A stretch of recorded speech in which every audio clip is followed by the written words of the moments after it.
Well, I'd like to sort of start off by saying thanks very much for inviting me to speak. I'm here to speak because I think the construct of what Jason is doing is very interesting. And I'm not going to speak for very long, so don't worry.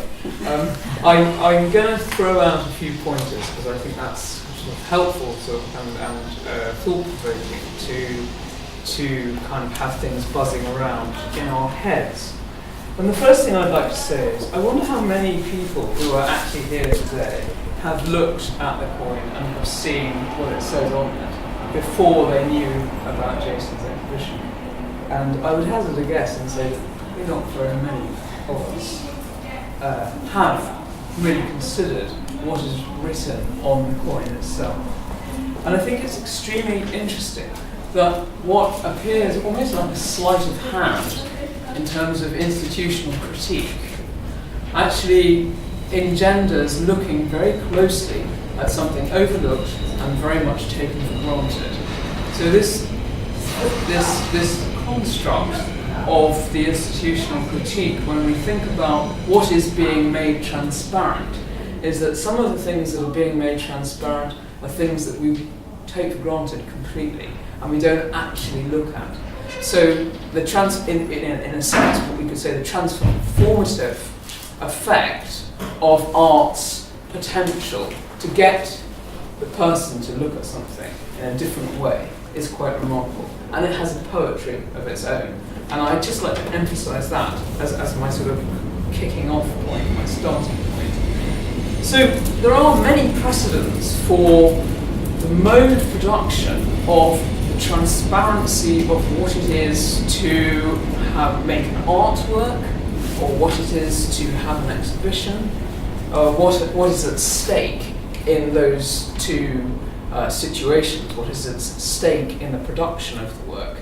The materials, the cost of the materials, the transportation of the materials, transportation of the work from the studio to the space, all these different aspects of what it is to have the possibility of the production of meaning in an object. So there's a sort of established chain of analysis of that mode of production. I mean, we can think of someone, for instance, like Joseph Kossuth, who famously said that the idea resides in the work, in the concept of the work, not in the work itself, in the same way that the work itself doesn't reside in the van in which it's being transported.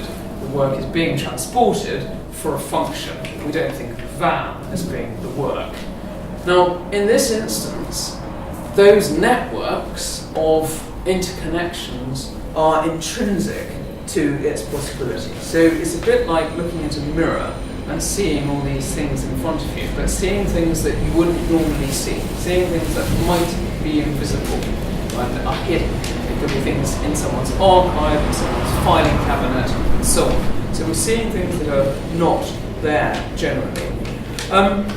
Another pointer, which is something that is quite a particular way of thinking, is what is it that's being offered?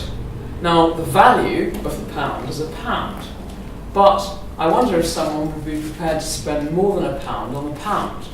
Now, if we think of someone like, for instance, Leo Castelli, who famously said that, give me something to sell and I'll sell it, and then he took up the challenge with Jasper Johns casting the cans into bronze.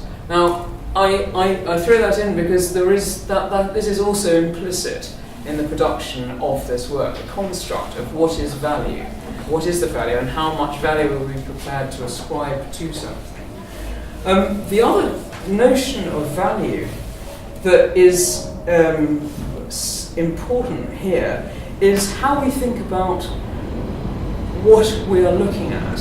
It's commodification as part of our way of thinking about art, and how that actually gives us some aspect of afterlife, legacy, how it becomes important in its own right, how this becomes inscribed, this exhibition becomes inscribed in our memories. We think about it after the event, it becomes something else, it becomes our own.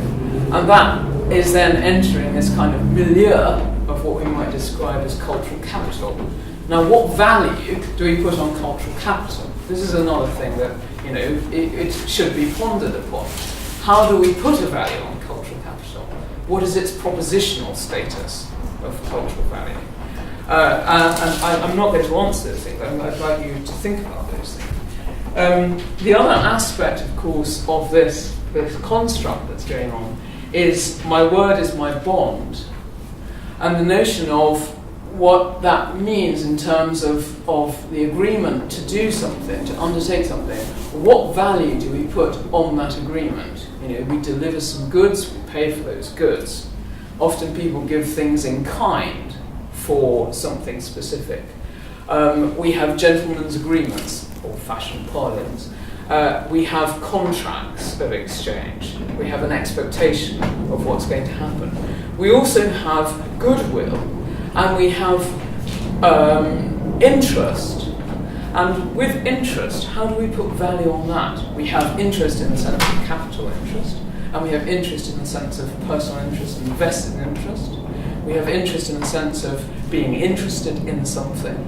All these are different considerations and difficult and different ways of thinking about where value is and how value resides. There are several other pointers that I'd like to make. I think I'll probably restrict it to two. And that is a work that's currently on show at the moment, which is part of the mode of production that Jason's work addresses, is the artist, German-American artist Hans Hacker. And I'm sure some of you will have seen the fourth plinth, gift horse. Now, the idea of the gift horse, obviously on the fourth plinth, reveals a lot of history that Hacker has investigated. The first thing is that plinth had been designed for an equestrian sculpture.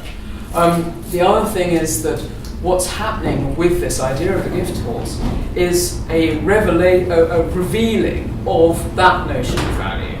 The notion of value of the horse, the notion of value of the painting of the horse that we have in the National Gallery, obviously the studs. The idea of value of racehorses in themselves is a very particular thing.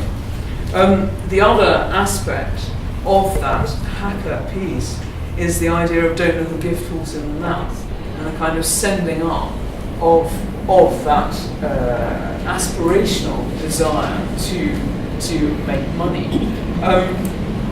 And in the way the institution is sort of ramping up the coffers.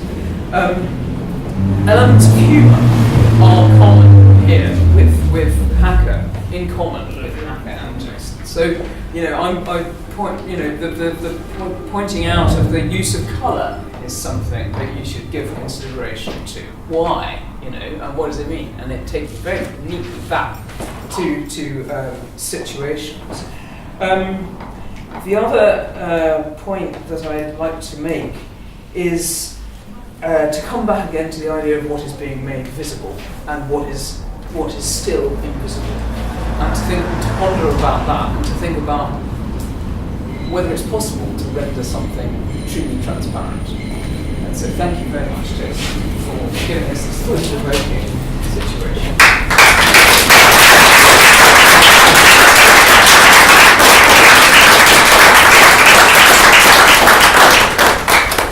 Thanks, Joe, and thanks for everyone coming. I was going to just say thank you also. I don't think he's arrived yet, but Scott Mead is the person who has essentially made this exhibition possible through the donation of substantial funding for the Mead Fellowships at UAL and the Mead Scholarship Program. So even though this is in absentia, I believe, I just wanted to say thank you to Scott for making it possible.